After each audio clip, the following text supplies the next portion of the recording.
Hello friends, আরও একটি mini ব্লগে তোমাদের ওয়েলকাম জানাচ্ছি।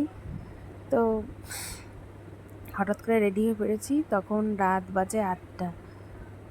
তো বোনের বাড়ি যাব, তাই তৈরি হয়ে পড়েছি। যাওয়ার কথা ছিল পরের দিন, কিন্তু ফোন করাতে ওরা বললো আজকেই চলে আয়, তাই রাতেই বেরিয়ে পড়লাম। তো লুকটা কেমন লাগছে তোমরা অবশ্যই জানিও। তারপরে আসার সময় বাইকে তেল ভরে নিলাম। এটা হলো আমাদের বাড়ি বাতকুল্লাতে, নদিয়া জেলায়। তো বাতকুল্লার তেলটা অত একটা ভালো না, ওই জন্য বাতকুল্লা থেকে আরেকটু এগিয়ে জালারখালি তেল নিলাম।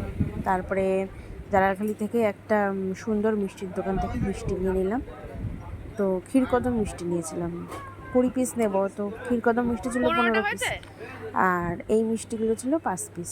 তো টোটাল মিলে দুটো মিলিয়ে 20 পিস মিষ্টি নিলাম। তারপরে রাস্তায় আস্তে আস্তে ছেলে ঘুমিয়ে পড়েছিল, তারপরে রাত হয়ে গেছিলো অনেক, তার ভিডিও করতে পারিনি। তারপরে বোনের বাড়ি অবশেষে এসে পৌঁছালাম। ছেলে ঘুমিয়ে পড়েছে, এই দেখো এসে শুইয়ে দিয়েছি। তারপরে আর ভিডিওটা করা হয়নি। তো মিনি ব্লগটা কেমন লাগলো অবশ্যই জানিও। টাটা।